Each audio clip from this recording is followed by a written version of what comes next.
C'est toujours un plaisir de vous retrouver sur Espoir 47 tous les matins de lundi à vendredi. J'espère que vous allez bien. On se porte également à merveille. Dans cette matinale, on fait le point. L'émission là qui vous permet d'avoir des infos. En tout cas, les infos nécessaires tant sur le plan national qu'international. Ça sera encore le cas aujourd'hui avec un invité dans la partie socio-politique de notre pays. Nous parlerons d'une nouvelle plateforme et de l'opposition et des organisations de la société civile dénommée cadre de réflexion. L'invité, il passe souvent chez nous ici. Il sera encore là à nouveau ce matin pour en parler. Vous le connaissez très bien.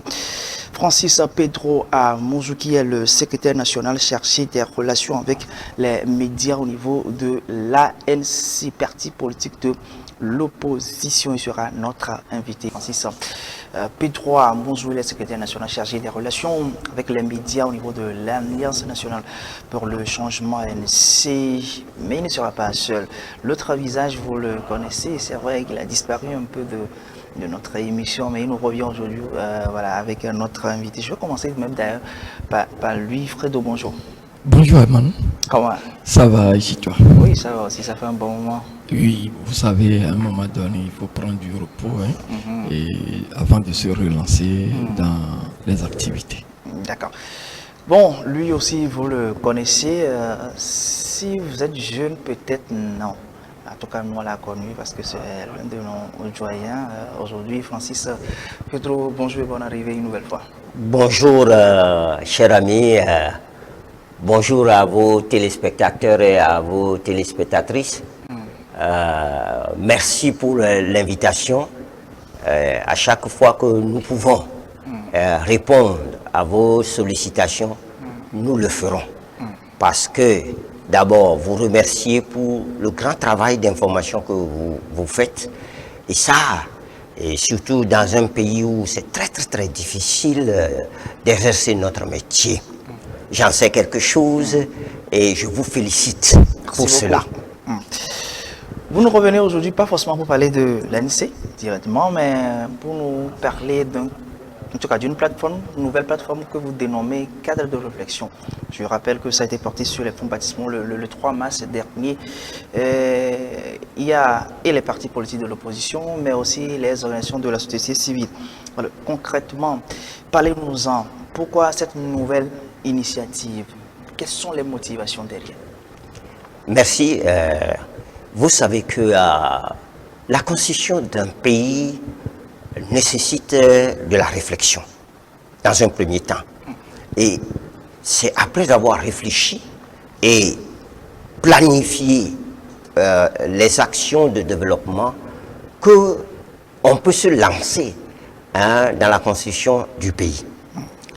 Et vous n'êtes pas sans savoir également que dans la constitution d'un pays, il y a les politiques qui sont dans les partis politiques, il y a la société civile, il y a... C'est un tout. Donc, à un moment donné, il faut que les gens s'asseyent, réfléchissent. Et c'est ce que nous avons fait. Nous avons commencé les pourparlers entre nous depuis plus d'1 an pour dire par quel bout nous allons prendre les problèmes du Togo, les résoudre pour permettre à la population de se sentir mieux dans notre pays. Bien sûr, ça a été très difficile parce qu'il y a eu des regroupements par le passé qui n'ont pas abouti. Donc, nous n'allons pas refaire les mêmes bêtises tout le temps. Alors, pour faire quelque chose de nouveau, il faut réfléchi. C'est ce que nous avons fait et nous avons signé une charte. Oui. Le 3 mars dernier dans une conférence de presse que vous avez suivie.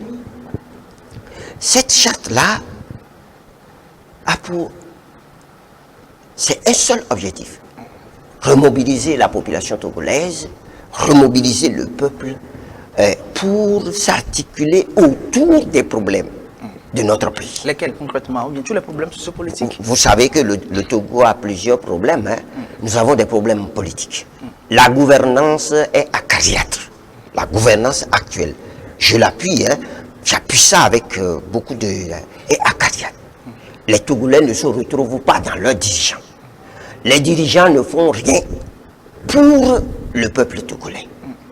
Les dirigeants font quelque chose pour eux. De l'autre côté, le Togo a des problèmes économiques. Aujourd'hui, la dette extérieure, ou bien la dette tout court extérieure et intérieure du pays, caracole jusqu'au niveau de 80% du PIB. Un pays C'est qui des est... chiffres exacts que vous avancez? Je vous donne des chiffres exacts. Allez vérifier. Et quand un pays en arrive là, c'est qu'il y a problème. Il y a problème. Et vous êtes endetté. Comment vous pouvez développer votre pays? Ben, chaque fois, les indices nous montrent, en tout cas, ce qu'on a comme information, que le Togo fait, en tout cas, un bon pas en matière d'économie. Vous parlez de dette jusqu'à 80%. Cher ami, le Togo fait des avancées. Est-ce que nous trouvons ça dans la marmite? Est-ce que c'est dans l'assiette des Togolais? Une chose est d'avoir, en tout cas, on va parler des ménages. Mais qu'est-ce que ça veut dire si on dit que le Togo est champion dans ceci et que les Togolais sont à même d'aller chercher leur pitance journalière sur les dépotoirs?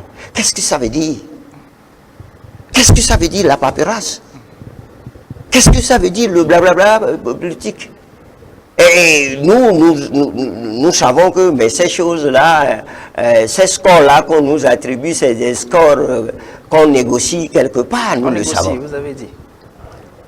Mais je le dis en face de la nation, c'est des trucs négociés, parce que si les gens veulent réellement voir ce qui se passe, ils n'ont qu'à venir au Togo. Moi, je vais les amener à Bé, à Gouagnébé ici, même au marché à Sieyé ici, ils vont voir les dames et ils vont comprendre que ce qu'ils sont en train, les scores qu'ils sont en train de nous donner là, c'est des, c'est des trucs tirés par le cheveu. D'autres vous parleront d'autres entreprises également.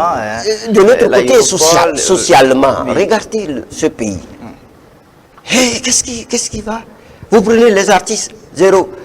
Vous prenez tous les pans de la population, rien. Alors, si vous allez à l'hôpital, c'est la croix et la bannière. Nos enfants qui sont à l'école, rien du tout. Alors, comment voulez-vous? Moi, je pleure pratiquement quand je vois à midi les enfants qui sortent de l'école. Je dis, mais qu'est-ce que ces enfants-là vont devenir? On ne connaît pas l'avenir. Oui, je vous reviens tout à l'heure. Fredo, voilà une nouvelle initiative, une nouvelle plateforme de réflexion. Comment vous la qualifiez, cette plateforme-là? D'abord, moi, je souhaite bon vent à ce nouveau cadre qui vient porter un offre de soulagement à la population togolaise. En quoi? Oui, vous savez, à un moment donné, quand vous voyez sur la scène politique togolaise, on a l'impression que l'opposition n'est plus là. L'opposition togolaise n'est plus active. Alors, chacun essaie de prêcher l'évangile dans sa chapelle. Maintenant que une partie des leaders ou de la classe politique de l'opposition et des organisations de la société civile se sont retrouvés dans un cadre, d'abord, pour parler de la 5e République. Pour parler de la 5e République, parce que ce cadre est totalement contre ce que nous appelons aujourd'hui la mise en place des mécanismes pouvant aboutir à la 5e République. Donc moi je crois que c'est l'occasion, ou bien ce cadre, et pour ceux qui y croient encore aujourd'hui, qu'il y a une opposition sérieuse au pays, et c'est l'occasion que ceux-là, pourquoi pas, adhèrent facilement à la ligne de ce cadre. Donc, vous appréciez quand même cette initiative, si je vous comprends bien. C'est ça. Alors, Monsieur Pedro, l'un de vos objectifs, c'est de mener des actions pour bloquer voilà, les mécanismes dont vient de mentionner Pedro et puis Pedro, d'accord, je vais y arriver. Alors, les mécanismes pouvant aboutir quand même à l'effectivité de la 5e République, puisqu'il a fait sortir le mot. Mais vous le savez comme moi que les démarches sont déjà en cours, où, disons, tout est presque fin, puisqu'il y a eu déjà le Sénat qui est mis en place également. Il nous reste quelques mécanismes pour rentrer effectivement dans la 5e République. Écoutez, notre objectif n'est pas de bloquer le Togo. Non, pas le Togo. Notre objectif, c'est de faire avancer le Togo. Notre objectif, c'est de dire stop à ceux qui veulent bloquer le Togo. Et la 5e République dont vous parlez, en tout cas, moi, je n'en sais pas grand-chose de cette 5e République-là, parce que pour moi et pour le parti dans lequel je suis, ça n'existe pas juridiquement, politiquement et socialement. Je vais vous expliquer. Juridiquement, pour adopter une constitution ou pour écrire une constitution, il faut demander l'avis du peuple. Est-ce qu'on a demandé l'avis du peuple togolais avant d'écrire ce texte qu'on appelle Constitution de la 5e République? Il y a eu regroupement de chemins, il y a eu consultation populaire entre-temps. Écoutez, il y a eu une consultation des chefs traditionnels ou bien une consultation des populations. Et tenez-vous bien, nous avons les bandes de cette consultation où des chefs traditionnels leur ont dit « Arrêtez ce que vous êtes en train de faire là, allez refaire les choses normalement ». Nous avons les bandes. Alors, d'abord, qu'est-ce qui s'est passé avant qu'ils n'aillent consulter les chefs traditionnels? C'est parce que des députés qui ont leur mandat terminé, qui se sont réunis, c'était parmi eux, se sont réunis nuitamment pour écrire un texte qu'ils ont appelé révision constitutionnelle. In fine, c'est une réécriture de la Constitution. Alors, lorsque vous êtes en face, en face de ça, et vous voyez que les gens n'ont pas respecté ce que la Constitution a dit, si vous voulez me réécrire, voici les conditions. Ils n'ont pas respecté ça. Ils n'ont pas respecté l'article 59 de la Constitution de 1992, qui dit qu'on ne peut pas changer le mandat du chef de l'État si on ne demande pas l'avis du peuple. Ils ont violé ça. Ils ont violé même l'article 52, qui dit que le chef de l'État est élu pour un mandat de 5 ans. Et quand son mandat est en train de finir, là, il faut faire les élections 1 mois avant. Ils n'ont pas respecté ça. Ils n'ont pas respecté l'article 4 de la Constitution de 1992 qui dit que le référendum appartient concurremment au président de la République et au peuple. Ils n'ont pas respecté ça. Juridiquement, ils sont fort clos. Nous ne pouvons pas accepter cela. Que des gens violent les tests et puis nous imposent un autre test. Pourquoi eux, quand un test ne leur plaît pas, uniquement ils les suppriment et prennent d'autres tests et aussi uniques qu'eux-mêmes ils ne respectent pas. Je vous donne encore un exemple juridique. On dit, dans ce qu'ils ont mis dans leur constitution de la 5e République, là que nous on ne reconnaît pas, on dit que le président du Conseil des ministres nomme le tiers du Sénat. Mais il y a combien de jours? Le président de la République, hein, c'est pas... Le président de la République vient de bien, vous dites président de la République. Ça a été fait. Vous dites président de la République. Et vous avez raison. Parce que c'est la 4e République. On n'est pas encore dans la 5e République. Écoutez, c'est là. Oui. Je vous dis les incongruités dans leur texte. Puisque eux, ils ont dit qu'ils ont une nouvelle constitution depuis le 6 mai, promulguée depuis le 6 mai 2024. Oui. Mais qui suit Et ils sont en train, après la promulgation de ce test-là, eh ben, ils sont en train d'utiliser le test qu'ils ont abandonné.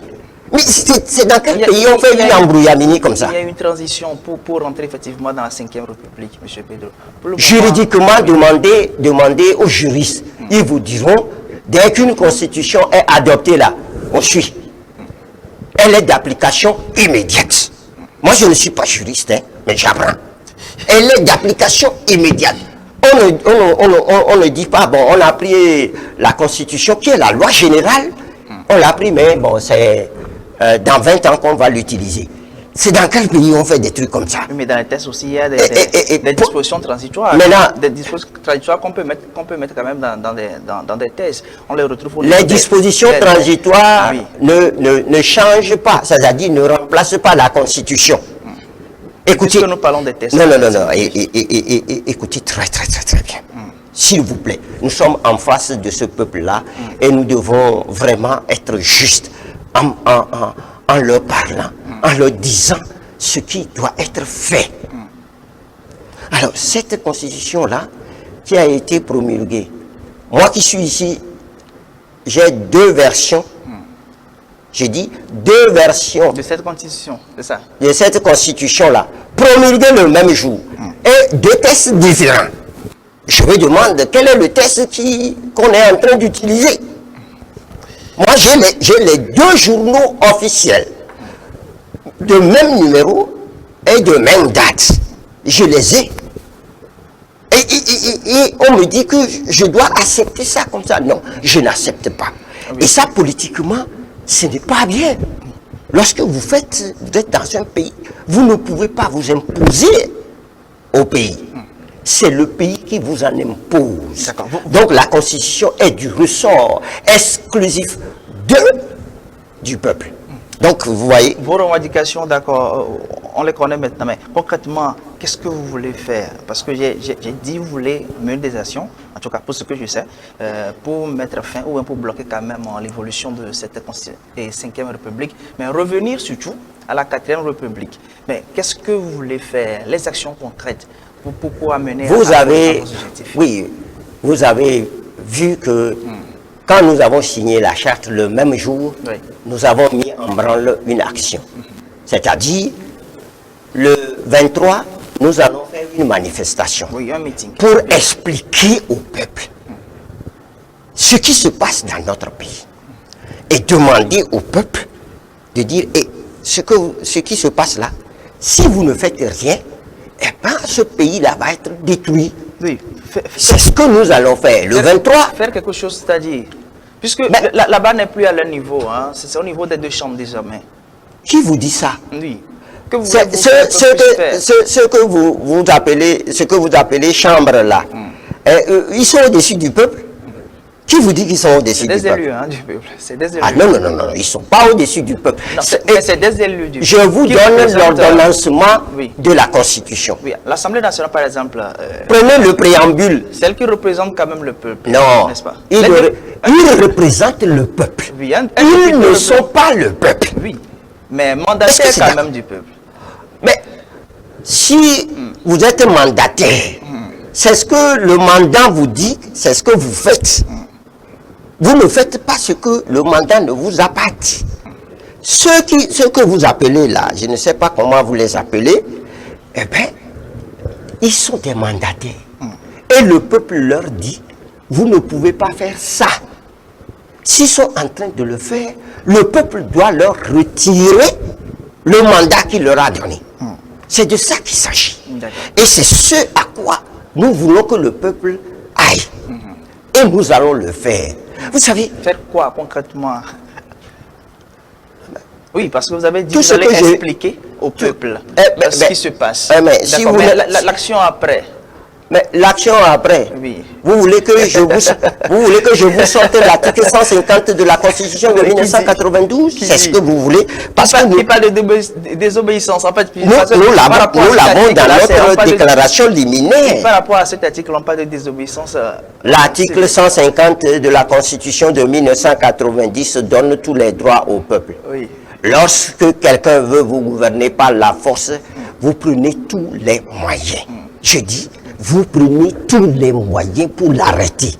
Vous pouvez même faire appel à d'autres pays pour vous aider à le faire. C'est ce que la loi dit. Et c'est la logique dans laquelle vous êtes. D'accord. Nous sommes dans cette logique que nous n'allons pas nous cacher. D'accord. Voilà un peu la situation. Vous, en tant que confrère, voilà, votre analyse par rapport à cette situation. Certes, vous avez qualifié, en tout cas, vous avez donné votre quitus à cette nouvelle plateforme que vous appréciez. Mais voilà les actions qui sont plus ou moins en prévision dans le cadre de cette 5e République. Et oui, moi d'abord, j'aimerais interpeller le ministre en charge du territoire. Il a fait quoi?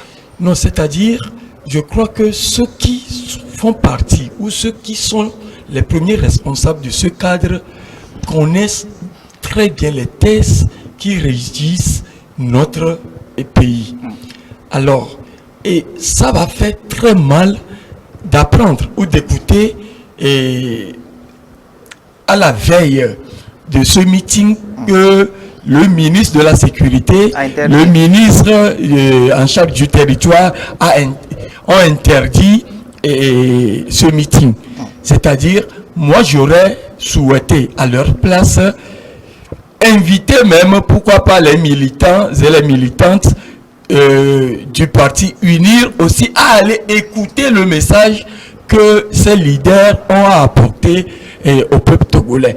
Sinon, c'est là où moi, je m'inquiète un peu, parce que ils ne donnent pas la réponse, ils ne répondent pas vite et à la lettre que les organisateurs les envoient. C'est à la veille qu'ils essaient de répondre d'une manière à une autre, et comme disait l'autre, mais quand le Togo c'est le Togo, le Burkina c'est le Burkina, après on va les gazer. Au fait, vous savez, oui, nous avons déposé hier la lettre d'information. C'est ce que j'allais demander ici. Ah vous oui, avez déjà fait nous avons déposé la lettre démarche. d'information et M. Atipou dit très bien que nous connaissons les tests. Et nous avons respecté les tests. Surtout le délai. Le délai, c'est 5 jours francs. D'accord. Donc, nous avons même dépassé les 5 jours francs. Maintenant, nous attendons leur réponse. La loi dit que s'il y a quelque chose, les autorités nous invitent et nous discutons. Ensuite, s'il y a problème, nous nous déplaçons sur les lieux pour voir de visu. Et la loi nous dit également que nous devons, si nous ne sommes pas d'accord avec ce que dit l'autorité compétente, nous sommes en référé directement devant les tribunaux. C'est ce que la loi dit. Et la loi fait obligation aux autorités de nous donner la réponse 72 heures avant. Puisque les délais juridiques consacrés, ils ne peuvent pas violer. Et ils violent toujours. Ils violent toujours les tests. Mais nous, on est tranquille. Nous sommes Togolais comme eux. Le Togo nous appartient comme à eux aussi. Donc, nous faisons ce que nous devons faire normalement, en respectant les choses, mais en ne suivant pas des dictats. Je le répète, nous ne suivions pas les dictats, nous suivons la loi. Nous allons revenir. Donc, voilà notre position. Oui. J'espère qu'ils ne vont pas commettre l'impair. D'accord. Vous allez peut-être terminer avec ça, le meeting du 23 mars. Voilà, peut-être vous aurez quelques minutes pour en parler, mais j'ai découvert quelque chose en lisant un peu la déclaration liminaire de la conférence, parce que c'est revenu 2 fois, ça a attiré un peu mon attention. Vous avez mentionné, actuellement on sait, vous êtes 2 partis politiques, l'ANC et puis l'FDR, et puis les OSC.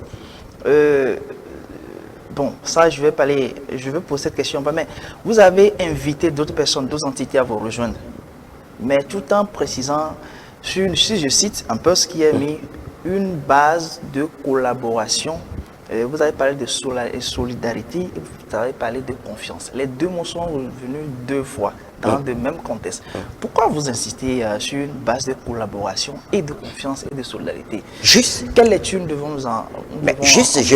Je vais éclairer la lanterne de vos auditeurs, de vos téléspectateurs. Alors, par le passé, comme je l'avais dit, il y a eu des regroupements. Et puis, vous prenez des décisions. Avant même que vous quittiez les lieux de la réunion, les fuites sont déjà là. Ou bien, ce sont des membres de ces regroupements-là qui désignent d'autres membres du regroupement. Et sur des bases fausses, sur des informations fausses. Nous disons que cette fois-ci, ça ne peut plus être comme ça. Ceux qui sont dans ce cadre de réflexion doivent être solidaires. Si un membre de ce cadre-là est désigné par d'autres, eh bien, l'ensemble est solidaire vis-à-vis de celui qui est désigné et apporte la réponse à celui qui désigne. Nous avons dit, par solidarité, nous n'attaquerons aucun autre regroupement sur le territoire. C'est-à-dire, chacun est libre, le Togo est libre, vous avez votre regroupement à vous. Nous, on ne va pas s'attaquer à vous. Mais si vous nous attaquez, nous allons nous solidariser pour vous attaquer. C'est ce que ça veut dire. Alors, ensuite, mais il va falloir quand même que nous mettions ensemble ce que nous avons. Vous voyez, par exemple, dans l'organisation de ce meeting, moi je fais partie des organisateurs, mais nous avons apporté notre contribution. D'abord financière, ensuite notre contribution intellectuelle à la chose. Et comment nous faisons nos meetings, comment nous organisons les choses. Voilà. Nous donnons ça. Et les autres apportent ce qu'ils ont. Nous mettons ça en commun pour organiser nos manifestations. C'est ce que ça veut dire. C'est ce que ça veut dire. Et c'est ce qui va se passer le 23. Vous nous verrez, tout est déjà huilé. D'accord. Je reste dans cette dynamique, toujours dans le cadre de solidarité, de confiance. Je l'ai dit en introduction, pour le moment vous êtes deux partis politiques. Quelle lecture pouvons-nous faire de... Est-ce que vous n'êtes pas approché quand même des autres partis politiques de l'opposition bien avant la mise en place de ce cadre de réflexion, ou on peut en déduire autre chose? Je peux vous dire, j'ai dit aussi à l'entame de cette émission que nous avons parlé entre nous pendant plus d'1 an. Ce qui veut dire que nous étions nombreux en discussion. Chemin faisant, certains se sont séparés. Il y en a qui sont devenus sénateurs aujourd'hui. C'est leur problème. Nous ne leur en voulons pas. Nous avons continué les discussions avec ceux qui sont là. Et finalement, je peux vous dire qu'au dernier moment, même il y en a un qui s'est mis à l'écart et dit « je ne vais pas signer pour le moment, j'attends de signer ». Nous respectons tous ces gens-là. Mais ceux qui sont là, ils ont signé. Et nous avons dit dans le texte que nous sommes ouverts à d'autres qui vont venir. Mais la seule chose, c'est qu'ils doivent respecter la charte. Si la charte n'est pas respectée, nous on n'accepte pas. D'accord. Parce que nous n'allons pas embrasser pour embrasser. L'adage dit qui trop embrasse mal est trait. Et c'est ce que nous avons fait dans le passé. Oh, Minodou, quoi, non, là, ah, oh. Minodou, ça casse les choses. Mais soyez ensemble, regardez les choses de la même manière, agissez de la même manière, c'est ça qui peut amener loin. Donc, la charte. Et je ne sais pas si je peux vous citer des pans de cette charte-là, rapidement, oui, pour que vous puissiez, comprendre. Hein? Obligation des membres. Oui.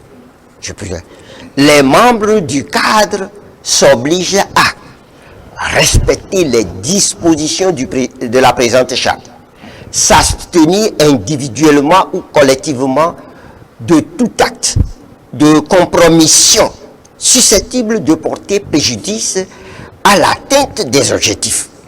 S'abstenir individuellement ou collectivement de tout acte ou propos malveillant à l'égard d'un membre ou à l'égard de toute autre entité engagée dans la lutte pour la démocratie et l'état de droit au Togo ou visant à mettre en cause les actions du cadre. S'abstenir individuellement ou collectivement de tout acte de désinformation dans le but de manipuler l'opinion ou de nuire à une autre entité engagée dans la lutte pour la démocratie et l'état de droit au Togo.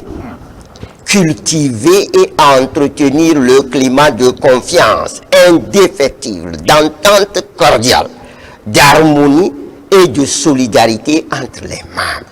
S'engager à régler les différends entre membres dans un climat de convivialité, d'objectivité et de sincérité. Mettre en place un cadre solidaire pour soutenir tout membre victime d'une campagne de désinformation et de diffamation. On va s'arrêter là. Participer, il reste deux. Participer activement à toutes les activités du cadre, respecter et appliquer les directives et les recommandations, être à jour dans les cotisations. Voilà un peu le soubassement de votre chasse. Voilà ce qui regarde les membres du cadre. Et vous voyez que nous avons pris tout en compte. Nous ne voulons plus revivre ce qui s'est passé dans le passé où quelqu'un se lève et dit celui-là c'est un corrompu, c'est un Judas et puis hop, ça commence par aller à volo. Non, nous ne voulons plus vivre ça. Je sais que vous voulez réagir, mais j'ai une question directe, M. Pedro. Est-ce que nous assistons là à la mise en place d'une nouvelle coalition? Nous avons dit que c'est un cadre de réflexion. Vous avez vu que il n'y a ni président, ni coordonnateur, ni ceci, ni cela. Ce sont des gens réfléchis et qui s'entendent pour se réunir au moins une fois le mois pour penser le pays. Et se réunir toutefois que les circonstances l'exigent. Et ce n'est pas quelqu'un qui dirige, qui pilote, les autres sont derrière. Donc il n'y a pas un organigramme fixe pour ce nous nous respectons sérieusement. C'est parce que dans le passé là, et on a fait ça, que les gens se sont cru qu'ils avaient le devoir de balayer le reste. Non. Et qu'ils sont même capables de mentir dans le compte du reste. Ça ne se fera plus. C'est fini, définitivement. Donc, j'aimerais vous le dire que avant le 23, l'ANC, mon parti, organise encore une grande rencontre de toutes ces structures de base au siège, le samedi 15. C'est ce travail-là que nous faisons. Nous faisons ça pour apporter un soutien à tout ce qui va se faire par ce cadre-là. L'ANC ne veut pas dominer quelqu'un ou prendre la place de quelqu'un. Non. Nous voulons faire en sorte que le cadre puisse fonctionner normalement. Et vous le savez que chaque 15 jours, notre président national rencontre cette structure de base. Une réaction sur ce qui a été dit, oui, c'est ça. Parce que je sais que vous avez voulu parler depuis, oui. Et vous savez, c'est-à-dire, moi j'aurais souhaité que, c'est mon avis, oui. Et parce que quand vous écoutez certains Togolais parler, pourquoi ces deux partis politiques seulement, et avec plusieurs organisations de la société civile? Ceux qui font partie de ce cadre-là ont une expérience des coalitions, des mouvements et autres. Mais moi, j'aurais souhaité que ce cadre laissait un tout petit peu le temps aux autres de mûrir leurs idées avant de porter ce cadre sur les fonds baptismaux. Mais c'est pas grave. Comme vient de le dire le doyen, ce sont les gens réfléchis qui sont réunis là-bas. Quand vous voyez quelqu'un posé comme professeur David Diossé, que nous connaissons très bien, Maître Apevon n'est plus à présenter, Maître Ajavon n'est plus à présenter, et Président Jean-Pierre Fabre n'est plus à présenter, ainsi de suite. Donc ce sont des gens qui connaissent très bien là où ils vont. Ils savent là où ils vont. Et je crois que dans une république aussi responsable, digne de ce nom, le pouvoir a besoin d'une opposition forte et bien organisée. Et là, pourquoi je dis ça, c'est que il faut que le régime en place reconnaisse qu'il a besoin de ces leaders-là, de ces gens-là, parce que la politique, c'est comme une roue qui tourne. Demain, ceux qui sont au pouvoir peuvent se retrouver dans l'opposition, et ceux qui sont dans l'opposition peuvent se retrouver au pouvoir, alors que nous sommes tous des fils et des filles du même nation. Francis Pedro, nous tardons pratiquement vers la fin de cette émission, mais je vais vous donner quand même l'occasion de revenir un peu sur le meeting du 23 mars prochain. Concrètement, dites-nous un peu en termes de détails de quoi il s'agira. Vous avez parlé de sensibilisation, d'explication, en tout cas de vos idéaux à la population et à vos militants. Voilà, où est-ce que ça va se passer, le contour? Effectivement. D'abord, ce meeting, dans la lettre d'information, va se dérouler à Kassimé. Tout le monde connaît Kassimé. Hein. Nous avons fait déjà plusieurs manifestations là-bas. Et ça va se dérouler à partir de 14 h. Le dimanche 23, à partir de 14 h. Nous appelons tout le peuple à venir. Écoutez, nous appelons... à cette manifestation, nous expliquerons la charte aux populations. Parce que on dit chez nous, donc, nous allons expliquer. Nous allons permettre à la population de savoir ce qui est dans la charte, ce que nous voulons faire, pourquoi nous voulons le faire et où nous voulons aller avec ça. Maintenant, il reste, après ces explications-là, nous n'allons pas nous arrêter là-bas, hein. Nous ferons d'autres manifestations,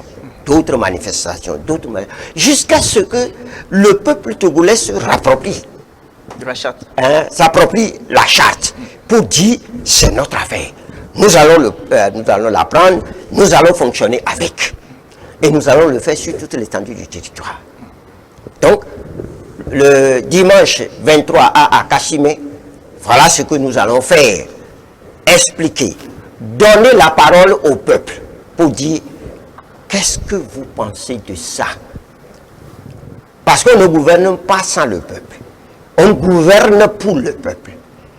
C'est ça la réalité. C'est ce que nous voulons avoir dans notre pays. Et c'est ce que nous n'avons pas pour le moment. Il n'y a que les gouvernants qui s'entendent et qui font ce qu'ils font pour eux-mêmes. Ils ne le font pas pour les Togolais. Regardez, j'ai participé à plusieurs tournées de mon parti. Et lorsque nous arrivons dans des coins et que l'on vous présente l'eau, qui est la vie, et quand vous voyez l'eau qu'on vous présente, vous voyez les murs de vos studios, c'est plus verdâtre que ça. Mais parce que c'est l'humain, c'est l'autre qui vous présente cette eau-là, vous prenez et vous buvez. En d'autres temps, vous ne voulez même pas toucher à cette eau-là. Mais celui qui vous l'offre, c'est ce qu'il boit. Et ça, c'est le Togo. Mieux, il y a des femmes dans des localités qui creusent des trous et laissent l'eau s'infiltrer un peu, et c'est ça qu'elles viennent chercher le soir. Alors, quand on est dans un pays comme ça, on veut que ça change quand même. D'accord. Nous sommes arrivés à la fin, donc je suppose que la plateforme, disons, le meeting sera quand même une occasion d'en parler en long et en large avec les militants et la population. Nous vous disons merci d'avoir encore répondu à notre invitation. On se retrouve pour une autre occasion, puisque la porte elle est ouverte pour vous. Vous pouvez passer quand vous voulez. Vos mots de faire rapidement, s'il vous plaît. Je vous remercie beaucoup pour cette invitation.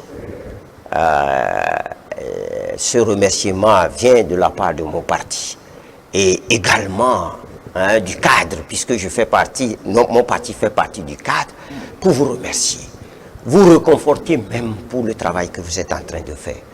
Dire au peuple togolais, nous avons le devoir de construire notre pays ensemble. Nous avons ce devoir-là. Nous avons ce devoir de laisser un pays en bon état à nos enfants, à nos progénitures, à nos petits-enfants, à nos petites filles de demain. Nous avons besoin que ce Togo soit vivable pour nous tous, qui ait l'eau courante pour nous tous, qui ait de l'électricité pour nous tous, qui ait des hôpitaux, des centres de santé et tout ça là, pour nous tous, pour nous soigner. Qui ait des écoles, des universités pour nos enfants. C'est pour ça que nous nous battons. C'est le seul objectif que nous avons. Merci et merci à tous vos téléspectateurs. D'accord. Merci beaucoup, Francis Pedro Amouzo. Vous êtes, on rappelle, secrétaire national chargé des relations avec les médias à l'Alliance nationale pour le changement. Pedro. Oui, grand merci. Je crois qu'on aura encore l'occasion d'être ensemble. Merci également à toi pour cette occasion. Voilà, merci à vous de nous avoir suivis depuis 7 heures sur Espoir 47. La matinale continue demain avec le même plaisir. Vous le savez très bien. Demain, mercredi, on revient avec la culture. Nous faisons plus les langues. Nous mettons l'accent sur les langues parlées de notre pays. Donc, vos questions sont entendues. Vous avez le numéro derrière moi, le 93 49 45 45. Si vous n'êtes pas au Togo, vous le savez, il faut précéder ce numéro de plus 228. Merci de nous avoir suivis. À très bientôt.